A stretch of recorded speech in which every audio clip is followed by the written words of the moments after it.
Salut et bienvenue pour une autre leçon de Figma. Aujourd'hui, nous apprendrons ensemble comment concevoir un bouton avec Figma, que ce soit un bouton avec Layout, Auto Layout, cadre ou sans cadre. La plupart des boutons que nous voyons sur les applications ou les sites internet sont soit carrés comme celui-là, soit avec un coin arrondi comme cela, ou avec deux côtés arrondis comme cela. Ceux-là sont les boutons de Amazon, c'est les plus populaires, de Google ou de YouTube, ainsi que Viber, pour ceux qui s'en souviennent encore. Qu'est-ce qu'un bouton?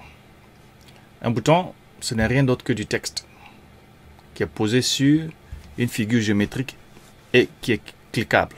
Parfois, c'est juste une icône ou d'autres fois, les deux à la fois. Surtout à ne pas le confondre avec un lien. Le lien, c'est un texte cliquable, juste un texte. C'est un lien, généralement avec une différente couleur, pour ne pas le confondre avec le texte, ou bien avec un fond avec du texte gras. En anglais, on dit CTA.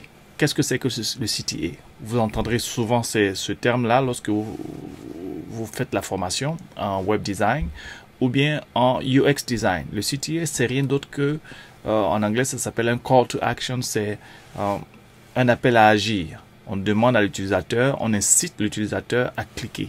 C'est parfois une image, parfois un bouton ou un texte qui est conçu de sorte à inciter l'utilisateur à cliquer. C'est ainsi que les entreprises se font de l'argent. Par exemple, sur Facebook, le bouton qui vous permet de partager une publication, c'est un call to action. On vous incite à partager. Sur YouTube, le fait que vous puissiez cliquer sur une image pour voir la vidéo, c'est aussi un call to action. Dans une application de vente en ligne, le bouton qui dit acheter ou bien mettre dans le panier, c'est un call to action. Vous comprenez? On va apprendre tout ça ce soir. Comment créer des boutons qui soient attrayants et d'abord comment manipuler même les boutons. Suivez-moi. Nous allons prendre l'exemple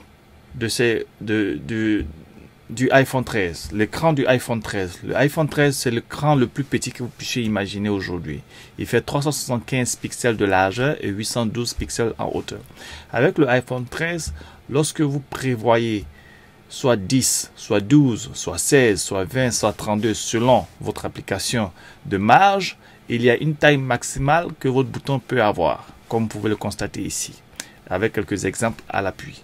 YouTube, Google, Amazon.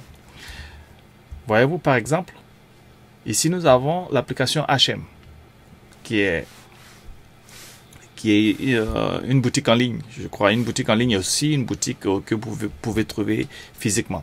Alors HM a un bouton de 343,56 en hauteur. L'application de Amazon a un bouton de 279,52 en hauteur. Et ainsi de suite. L'application de Google et de YouTube ont des boutons qui varient en largeur selon le contenu. Regardez par exemple ici, vous verrez que Join est beaucoup plus court que Remix ou que Thanks. Vous voyez que selon ce qu'il y a à l'intérieur du bouton, la taille du bouton variera, alors que sur Amazon, les boutons sont fixes, comme vous pouvez le constater par ici. Alors, chers amis, je vais aller dans le détail à présent. Nous allons dessiner les boutons. La méthode la plus simple par laquelle la plupart des amateurs passent pour créer un bouton, c'est d'abord de créer un rectangle, ensuite de mettre du texte là-dessus. Qu'est-ce qu'ils font? Ils utilisent ce dessin-là, le carré, ok? Et ils font un rectangle. Nous allons faire un bouton de, disons, 300, on va prendre du 343 sur 40. Le bouton généralement utilisé par Google. Donc, on va prendre 343 sur 40. Et une fois que j'ai créé le carré, je viens ici et je lui donne les dimensions. 343 et 40 en hauteur. Voici mon bouton. Et à présent, ils vont ajouter du texte. Viens là. Je prends le texte que je vais écrire. Action, par exemple. Je lui donne une couleur de 0. Ça fait du noir. Je vais mettre là. J'aime pas trop cette couleur. Je vais prendre une couleur identique à la couleur du fond. la couleur du fond. En cliquant All, j'ai la couleur du fond. Voilà. Je vais mettre la même, je la copie et je mets la même couleur pour le texte. Voici. Je vais réduire sa taille à, disons, 18. Alors, voici mon bouton que je dois centrer. Vous voyez? En suivant les quadrillages, les guides automatiques qui m'aident à centrer le bouton. C'est un peu plus délicat. Voilà, j'ai trouvé le centre. Le bouton est centré. Je vais centrer également mon texte. M'assurer qu'il est toujours centré. Voici mon bouton. Ce bouton a été créé. Mais vous remarquerez que ici, ce rectangle, il a un nom de rectangle 19. Je peux le changer si je le souhaite. Et le texte, il est écrit action. Mais je ne vais pas le changer pour l'instant. Alors, je vais les sélectionner ensemble en cliquant glissant. Je vais copier ça là. Avec ma touche Option et Shift ou Maj enfoncé. Option pour Windows, c'est CTRL. Non, pardon, pour Windows, c'est Alt. Voilà. OK. Et ici, ce que je vais faire, je vais les grouper.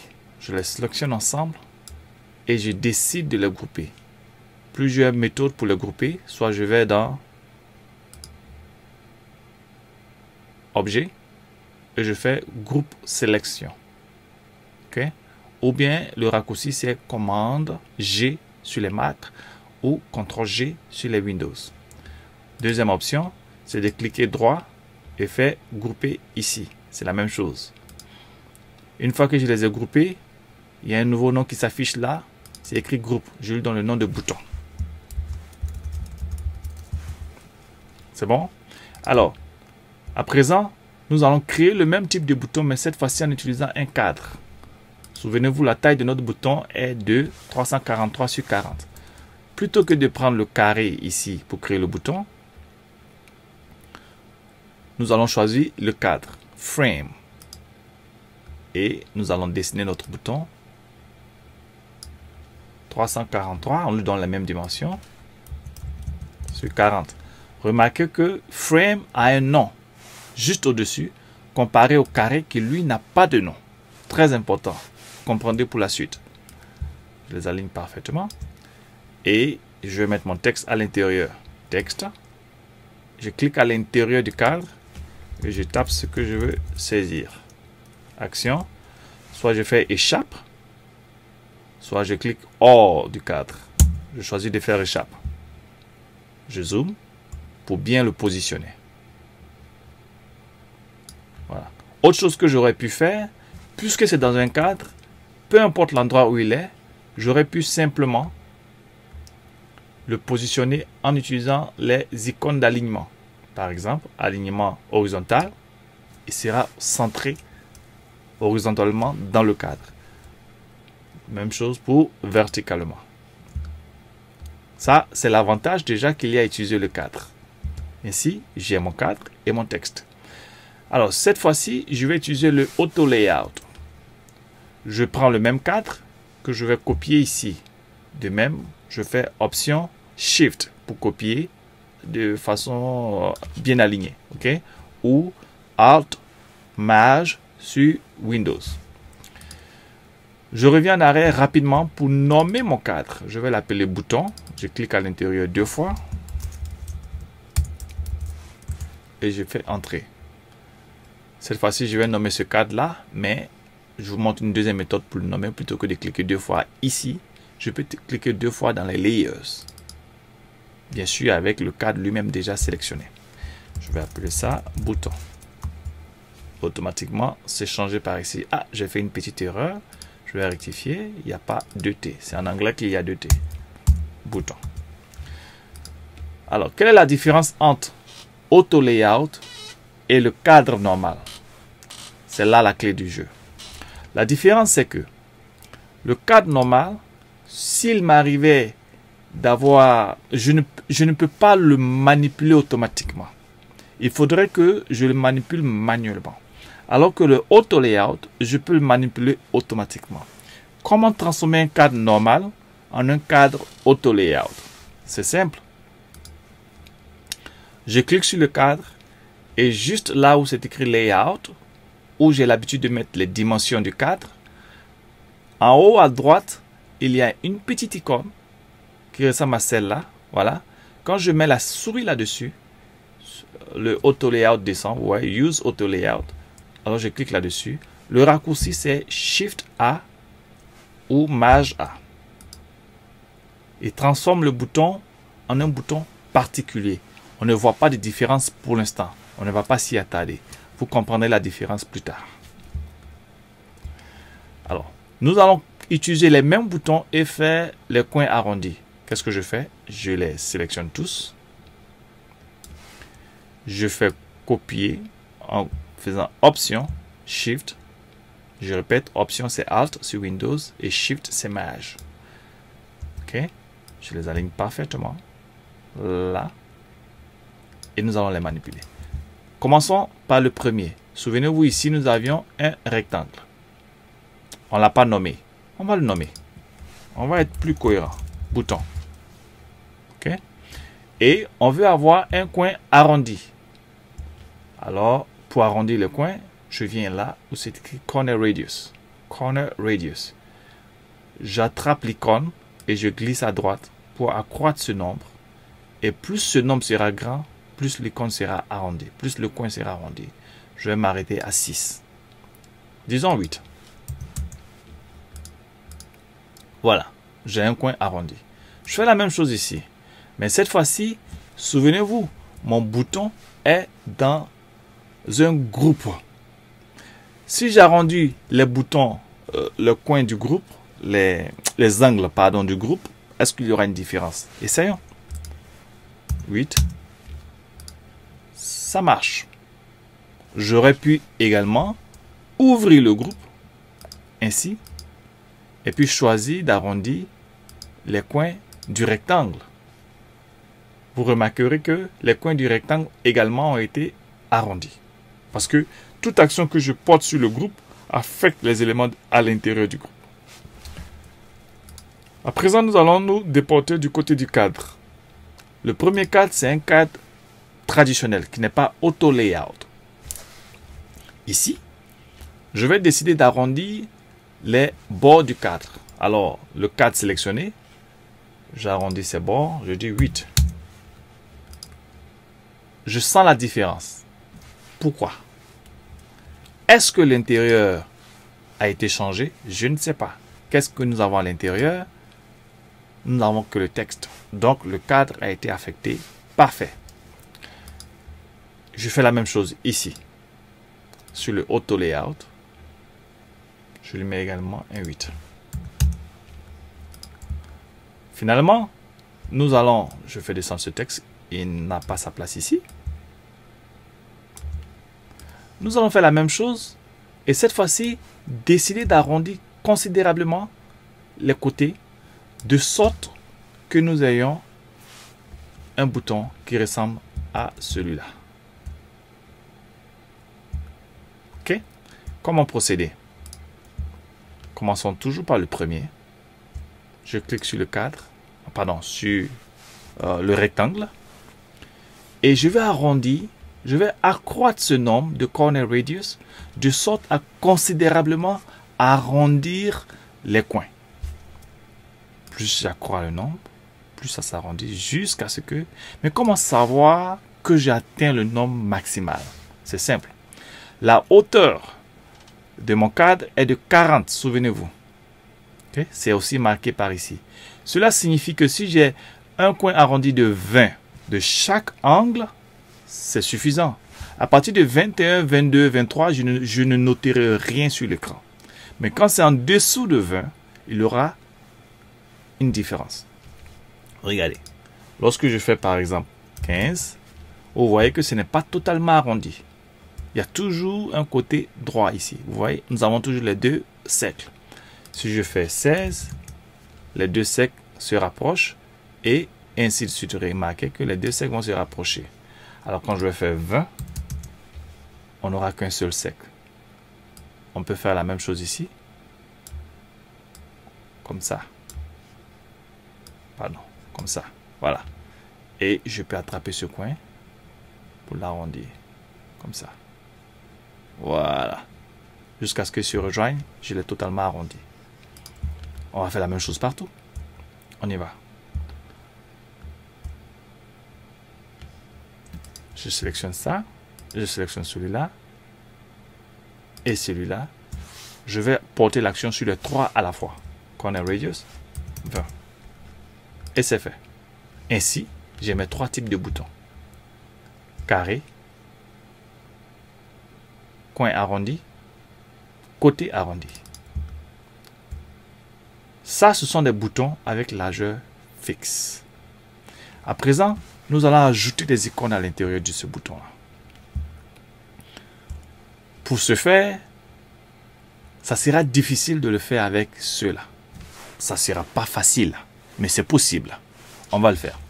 J'ai pris le soin d'avoir une icône. Voici mon icône. Qui elle-même, voilà, mon icône, c'est un vecteur qui représente une flèche. Au passage, j'ai pris l'icône où, ici dans Wave Icons, qui est un kit. Ok? Et dans ce kit, j'ai plusieurs icônes. Voilà. Tout ce que j'ai à faire, c'est sélectionner l'icône qui m'intéresse, copier l'icône, et puis le coller sur la page qui m'intéresse, qui est Untitled. Pour ceux qui se demandent où est-ce que je suis allé chercher le kit, c'est simple, il est dans la communauté. Au passage, je vous explique que Figma, pour ceux qui ne le savent pas, a une communauté très forte. Qu'est-ce qu'une communauté? C'est un ensemble de développeurs, de concepteurs qui discutent entre eux, qui se proposent des sujets, qui se proposent des solutions. Il y en a qui dessinent ou qui créent des kits, des wireframes, des plugins pour faciliter la vie aux autres et qui décident gracieusement de les mettre à la disposition de tout le monde. Comment est-ce que vous pouvez y accéder? Pour y accéder, vous voyez cette icône-là qui a le globe, c'est la communauté. Si vous n'avez pas la communauté chez vous, il faut aller à l'accueil en cliquant sur la maison. Et puis, tout à fait en bas, vous verrez cette écrit « Explorer la communauté ». Lorsque vous cliquez, ça vous amène, ça vous ouvrira ceci. Et vous pouvez faire toute recherche que vous souhaitez. Par exemple, je veux des icônes. Okay. Si je tape « Entrée », il me proposera voilà, des kits ou des plugins. Pardon, je suis allé un peu trop vite. Voilà, il me proposera des kits ou des plugins. Par exemple, si je clique sur plugins, j'aurai plus de 100 plugins, ainsi de suite. Si je veux des fichiers, c'est par ici. Si je veux montrer tout, c'est par là. Et vous pouvez les visiter. Vous cliquez sur celui qui vous intéresse, par exemple celui-là. Et puis, vous avez la possibilité de l'ouvrir dans Figma, et ainsi de suite. Alors, revenons à nos moutons. Voici mon icône. Je vais la copier. Copier mon icône. Et de même,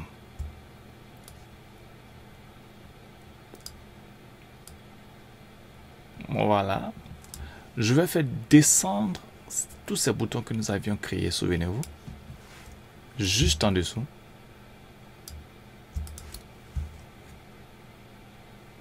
Et premier bouton, on va déposer l'icône. Sélectionne là. Commande V. Voici mon icône. Je dois manuellement placer l'icône là. Je veux que l'icône ait la même couleur que ça. Donc, je vais prendre ça. Et je copie la même couleur pour l'icône. Voici mon bouton. Ce à quoi ça ressemble. Mais ce n'est pas centré. Souvenez-vous, c'est le texte action qui est centré. Mais le bouton n'est pas centré. J'ai plusieurs possibilités. Je peux manuellement les centrer. Je peux décider de les grouper. Ensuite, les centrer. C'est ce que je vais faire plutôt. Donc, je vais grouper et le bouton et le texte. Commande G.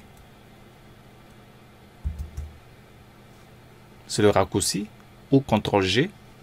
J'ai créé un groupe. Alors, je vais appeler ça icône et texte. Pardon, icône en français, il y a un E à la fin. Voilà. Excusez-moi, je suis un peu plus anglophone dans l'esprit que francophone. Et je vais centrer les deux. Comme ça. Voilà, c'est bon. C'est un peu complexe. Hein? Je fais la même chose ici. je prends mon icône.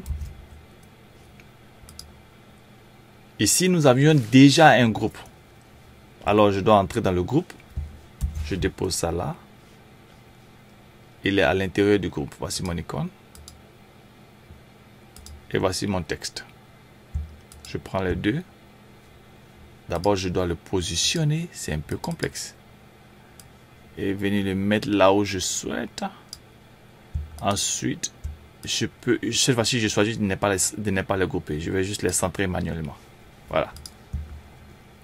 Et finalement, nous venons dans le cadre. Dans le cadre, c'est la même chose. Je choisis le cadre et je décide de... Vous remarquerez que dans le groupe ou dans le cadre, quand je colle, qu'est-ce qui se passe? L'icône va se positionner à la position 0, 0. Vous voyez, là-haut, 0, 0, dans le coin haut à gauche. Donc, je vais manuellement déplacer l'icône. Et ensuite, je vais faire ceci. À présent, là où ça devient intéressant, le auto layout. Ici, mon auto layout est centré. Remarquez pas ici, l'alignement est centré. Et je lui ai dit que je veux que toute action que je dépose, tout élément que je dépose, soit positionné de façon horizontale. Qu'est-ce qui va se passer? Avec le auto layout, avec le cadre sélectionné, suivez très bien. C'est un peu complexe par ici. Je vais copier. Pardon, je vais coller. Je vais faire commande V tout simplement. Voilà. Il a mis à droite. Il n'a pas mis en haut à gauche. Il a mis à droite. Puisque je le dis de façon horizontale. Et mieux, il a centré le bloc. Encore plus, il a agrandi le bouton. Remarquez qu'il est devenu plus long que ce premier bouton. Pourquoi? Je vous explique. Sélectionnons de nouveau le cadre. Ici, qu'est-ce que nous avons dit? Nous avons dit Hog Content. Vous voyez Hog Content. Hog Content signifie, comment dire Hog Content? Agrippe-toi, si vous souhaitez, si vous préférez. Agrippe-toi au contenu. Serre le contenu. Prends la forme du contenu. Si le contenu est plus important, alors agrandis le contenant. Si le contenu devient plus petit, diminue le contenant, et ainsi de suite. Mais c'est pas ce que je veux. Moi, je veux un contenu qui est fixe. Pardon, un contenant qui est fixe. Donc, je choisis fixe. Et je lui donne la taille bien précise de 343. Voici mon bouton. Je vous conseille d'utiliser le auto layout pour créer des boutons. C'est la méthode la plus intéressante. Parce que vous aurez des boutons de plus en plus complexes et vous n'aurez pas à manuellement revenir chaque fois pour changer les choses. Alors, je vais déplacer cette icône à gauche, simplement en glissant. Et c'est bon. Remarquez que j'ai fait ces actions-là sur les derniers boutons, pas sur les premiers. Mais c'est la même chose avec les premiers boutons. À présent, imaginons que nous voulons créer des boutons identiques aux boutons de Google ou de YouTube. Remontons un tout petit peu pour que vous compreniez. Je vous prends déjà l'exemple du bouton de Amazon. Sur le bouton de Amazon, vous remarquerez que le texte, quelle que soit la largeur, la longueur du texte, le bouton demeure fixe. Il a une largeur fixe. Alors que chez YouTube,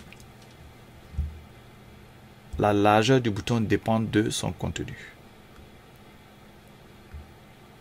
Vous remarquez, Join est plus court que Share, qui est lui-même plus court que celui-là, le Like, qui est lui-même plus court que Thanks, et ainsi de suite. Chez Google, pareil. Ouais. Lui, direction, il a à peu près la même taille que Directory, mais ils sont plus longs que Save, qui lui-même est plus long que Share ou Close. Eux, ils n'ont que des icônes à l'intérieur et c'est des secs bien petits. Donc, si vous voulez des boutons qui prennent la forme de votre contenu, le auto layout est plus approprié. Pourquoi? Parce que vous n'avez pas à manuellement changer la taille du cadre. Je vous l'explique ici. Si j'utilisais celui-là par exemple, je vais le copier, pas modifier ça. Je devais manuellement attraper ce cadre-là et puis le réduire. Et supposons que j'ai un texte beaucoup plus long, par exemple, en programmer. Vous voyez que ça change les choses. Il faut manuellement agrandir le cadre, attraper. C'est complexe. Vous remarquez ce qui se passe? Tirer celui-là, s'assurer. Bon, c'est un peu complexe et j'aime pas du tout. On va l'oublier. Ok? C'est la même chose avec celui-là. Ça serait pratiquement la même chose avec ce cadre-là. Mais ça serait différent avec le auto layout. Et on va donc préférer le faire avec le auto layout. Nous allons prendre ce auto layout que nous allons copier ici. Et on va lui dire que nous voulons que le bouton s'agrippe au contenu. C'est très simple. Là, première des choses, on ne veut plus qu'il soit fixe en largeur, on veut que hug le content. Deuxième des choses, nous allons réduire ce qu'on appelle le padding en anglais, une sorte de coussin. Le padding, c'est l'espacement qui se trouve entre le côté droit, haut ou bas, ok, et le texte. Vous voyez par exemple ici. Ça, c'est le padding. Nous avons un padding de 144. Donc, je peux décider d'attraper ce 144 et le réduire comme ça. Ou je peux directement taper ici. Alors, je vais dire padding de 10. C'est un peu trop petit. Peut-être padding de 20. Voici mon bouton. Ainsi, s'il m'arrivait de créer un autre bouton, je vais le mettre en dessous pour que vous voyez la différence. Qui avait un texte plus long, comme programmé, vous voyez qu'il s'ajuste automatiquement. Si j'ai un bouton qui a plusieurs icônes, donc nous allons aller chercher une autre icône. On va prendre une deuxième icône. On part ici. Nous allons prendre l'icône de effacer. Je copie l'icône et je reviens ici. Je colle l'icône. Voici l'icône. Je m'assure qu'elle a la même couleur que ça. 090 415.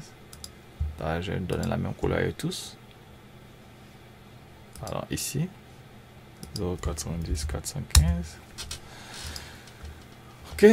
Et puis je vais mettre une barre. Quelque part ici. Je vais mettre un nouveau texte ici. Et je vais mettre cette barre là. Qui est sur mon clavier.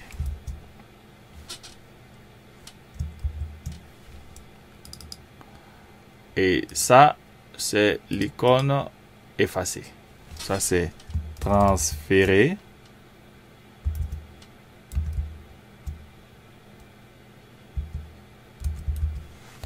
Et ici, nous avons le texte effacé. Vous remarquez ce qui se passe? Ainsi, vous pouvez créer autant de boutons que vous souhaitez. Auto layout, parfait. Pour ceux qui n'ont pas suivi le auto layout, nous reprenons très rapidement. Je ferai une leçon spéciale sur le auto layout, mais je vous montre rapidement le auto layout. La méthode la plus simple pour créer le auto layout, c'est d'abord commencer par un texte. Tout à l'heure, nous avons commencé par le cadre. On a créé le cadre et on l'a transformé en auto layout.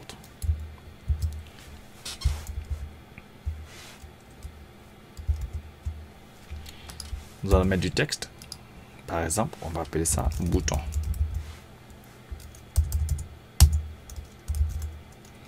Échappe.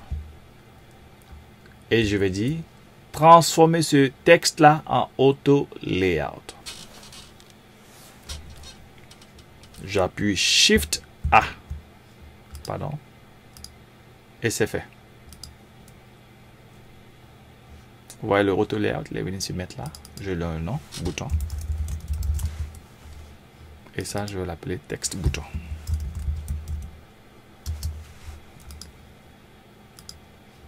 Et voici mon auto layout. Je peux lui donner la couleur que je souhaite.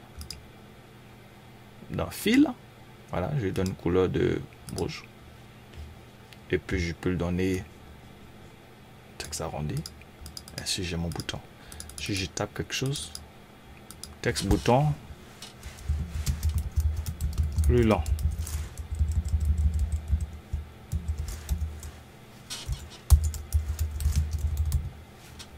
Voilà, et s'allonge. À moins que je lui dise que je souhaite qu'il soit fixe. Là, il est hog. Si je lui dis fixe, il ne va pas changer. Il y a plusieurs autres options, mais on couvrira ces options-là dans une leçon spéciale de Auto Layout. Aujourd'hui, nous avons couvert les boutons. Ainsi, vous pouvez dessiner tous les boutons que vous souhaitez dans votre application. Il suffit de créer le bouton et de le positionner là où vous le souhaitez dans l'application. Merci, chers amis, de nous avoir suivis. J'aimerais faire un coucou spécial à tous mes amis de Mayotte qui traversent des moments difficiles. Portez-vous bien et à la prochaine.